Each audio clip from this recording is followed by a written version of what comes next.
Hussain is a man whose story has transcended generations and borders for over 1300 years. Hussain's selfless pursuit for moral justice in the face of brutal oppression has inspired hope for millions. The Battle of Karbala, where Hussain and his 72 loyal companions bravely stood against an army of thousands, forever changed the course of history.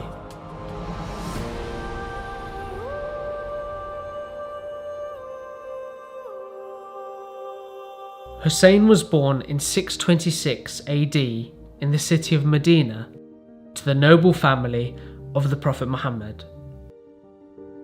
He was raised by a family renowned for their honesty, compassion, and justice. He was revered and celebrated by people from different walks of life. Every lover of truth and every lover of justice loved Hussain a.s.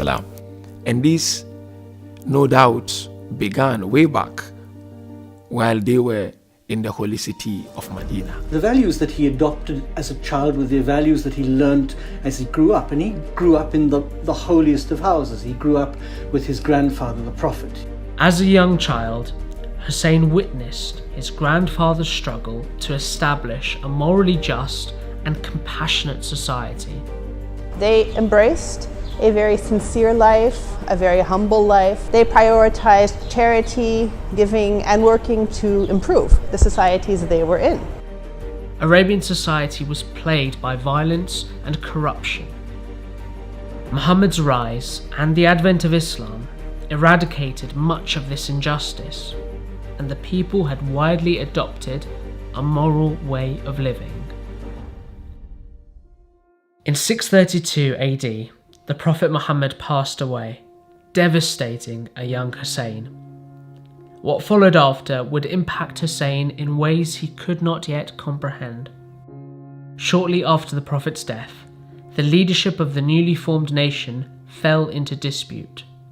Divisions amongst the people emerged, and a violent power struggle fractured the nation for over 30 years, which led to a lengthy civil war between Hussein's father, Ali ibn Abi Talib, and Muawiyah. Muawiyah, who was originally from a tribe or clan which had in the early years opposed the Prophet's message and Islam, took power.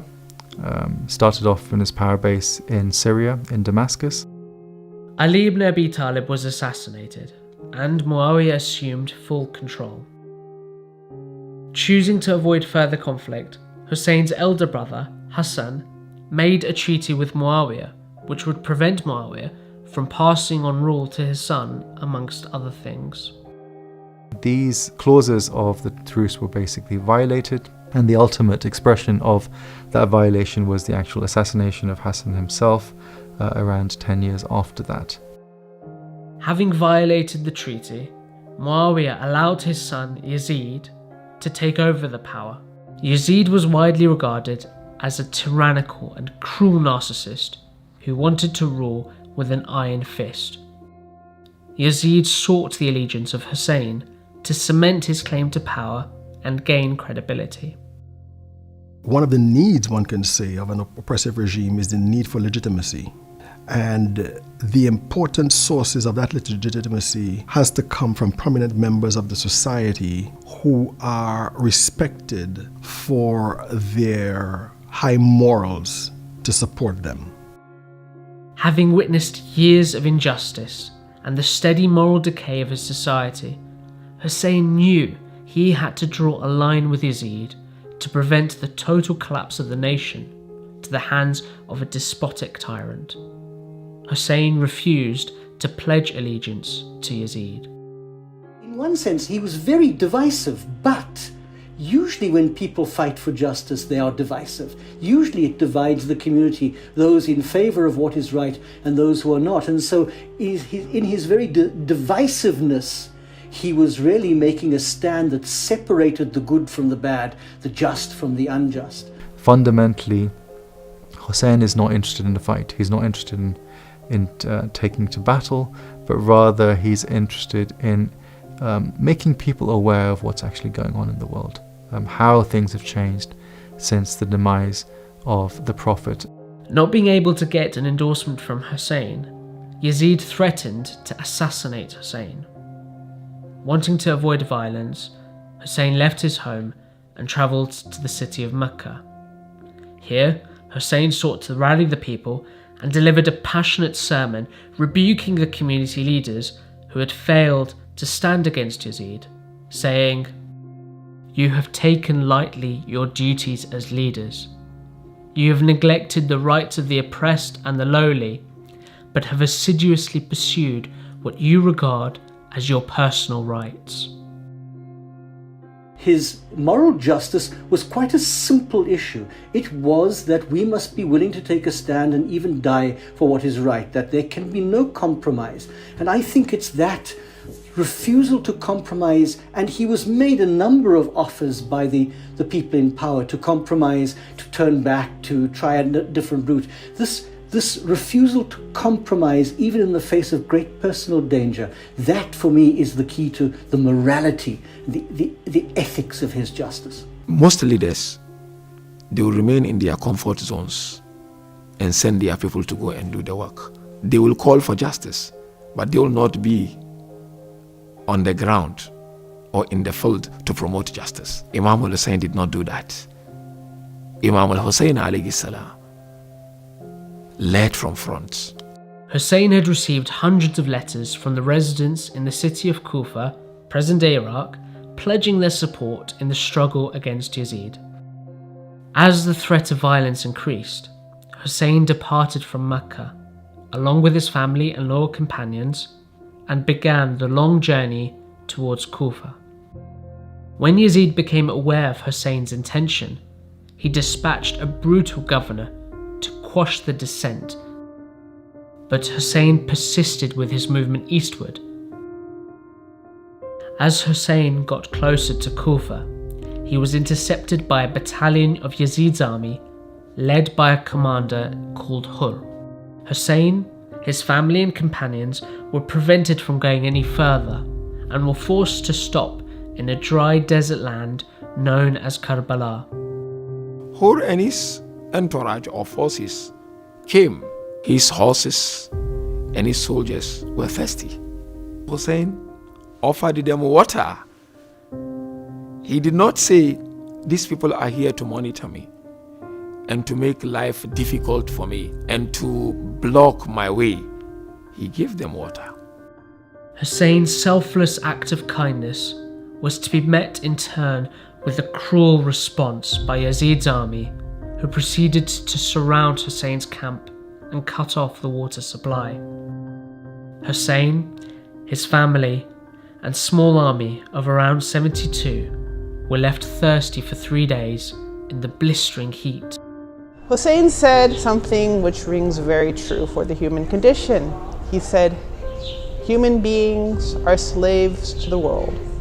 As long as our situation is fine, we have food, we have water, we have money, we have the basics, people will profess their beliefs, they will profess their religion on their tongues. But when people are tested, when people are tried, very few people remain who are sincere and devoted." On the eve of Ashura, Abu Abdullah gathered all his companions and he asked for the candle to be switched off. So it was put off. And he said to his companions, "I am the target, you are not the target. Why don't you go? And no blame on you." Each and every one of them stood up and pledged their allegiance to Abu Abdullah Hussain a.s. As the sun dawned on what is known as the day of Ashura, Hussain and his brave army of 72 prepared to make their final stand of honour and dignity against an army of thousands. In a remarkable turn of events, Hur defected from Yazid's army, realising that he had made a terrible mistake, and pledged to fight alongside Hussain. Unafraid and fueled by belief in something greater, Hussain's companions fought relentlessly till their very end. each of these members of his family went out one by one, often reciting extraordinary poetry and dying one by one in front of Al-Hussein, and all of them, as they went out to fight, claiming the reason why they were doing this, that it wasn't just because they liked him, but because they believed in his cause. In the heat of battle, and despite witnessing the horrific killing of his close friends, Hussein would be heard praying for his enemies, hoping they'd cease partaking in this atrocity. One after the other, Hussein's closest family members were slain in battle as they fought heroically, with each member of his family killed in front of him, including his beloved sons, nephews, and brother. Hussein would rush valiantly into the battlefield to aid them in their last moments. None was spared, not even Hussein's 6-month-old baby, Ali Asghar. Imam al-Hussein carried this young boy, placed him on his chest, and he walked to the battlefield. He looked at the camp of the enemies. He called out, "Am I the target or this infant? Why don't you give him water?" And this created a consternation in the opposing army. And when the leader, Omar ibn Sa'ad, saw that, he called out for them to silence Hussein's argument, meaning to kill that child. And so one very evil soldier, whose name was Hurmala, took a 3-pointed arrow and fired at the child and ripped the child's neck apart in the arms of the father. He was now completely alone. Everyone else was gone except for the woman in the tents, and they were being threatened. And I think that in the end, it was his utter exhaustion from fighting almost single-handedly that helped to hasten his end, and the fact that he was now surrounded by a superior number. Up until the last breath he had, in the midst of all of this, he never lost hope. Some of the reports from the soldiers fighting against Hussein, when they saw him pass by in front of them on his horse fighting them, they said they never saw a person who had lost so much, his dear ones killed in front of him, facing insurmountable odds, covered with blood, but at the same time being so peaceful and so glorious. Carrying his lifeless infant alone, Hussein returned to his camp to bid a final farewell to the women and children of his family. Unbroken and unafraid, Hussein charged valiantly for the final time towards the enemy and fought majestically till eventually he fell from his horse. They started attacking him left and right. Arrows on his shoulders, arrows on his forehead, arrows on his back, until Abu Abdullah fell down. He was kicked left and right, and eventually Shimmer sat on his chest. Covered in bloody wounds, thirsty from the dry desert heat, and with no one left to help him, Hussein was mercilessly beheaded.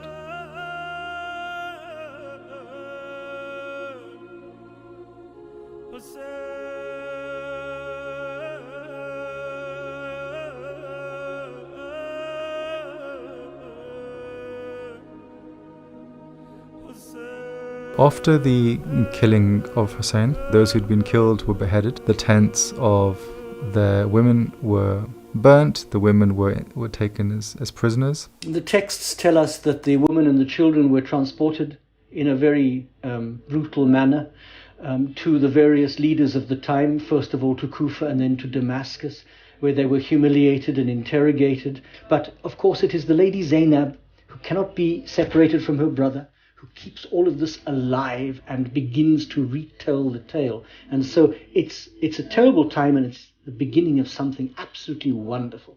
Following the tragic killing of Hussein, his sister Zainab carried the flag of Hussein's mission and became the moral support for the women and children who had been taken captive. Famously, when asked how she perceived what had transpired, she replied eloquently, "I saw nothing but beauty." she makes these two famous protests against the citizens of Kufa and then against Yazid. And she is famous that not only does she denounce his leadership and indict him as a person, but she also in those moments begins the story of Karbala and ensures at that moment that the story will never be forgotten and that the lessons of Karbala will never be forgotten. Zainab's fiery speech in the courtyards of Yazid sent shockwaves across the nation, as word spread of how Hussain and his small army were martyred in Karbala. Realizing his grave miscalculation, Yazid freed Hussain's family. Zainab, alongside Hussain's last remaining son, Ali Zain al-Abidin, began to tell people of what happened in Karbala. This triggered a series of uprisings, which eventually led to Yazid's rule being dismantled. For a number of people, the commemoration of Hussain is also about this quest for justice and goodness in the world. And so the recounting of the story of what happened is then connected with accounts of oppression, of tragedy, and of brutality in the world that we have, and a hope and desire for something better. The story of Hussain has been remembered through generations every year as a source of empowerment in the fight for moral justice. How Hussain and his army of 72 were victorious against a tyrannical enemy through sacrificing their lives. 1300 years later, millions of people from all backgrounds flocked to pay tribute to Hussain at his shrine in Iraq. Every time we stand up to fight and we are prepared to sacrifice everything for truth, we are like Hussain. The reason why people can aspire to be like Hussain is because he transcends religious borders and political borders. Justice is a human thing. All human beings, even non-religious human beings, are bound by justice. The revolution continues. We have to create now a Hussaini society, which is a society of justice and a society of brave people, who are not afraid of fighting for truth.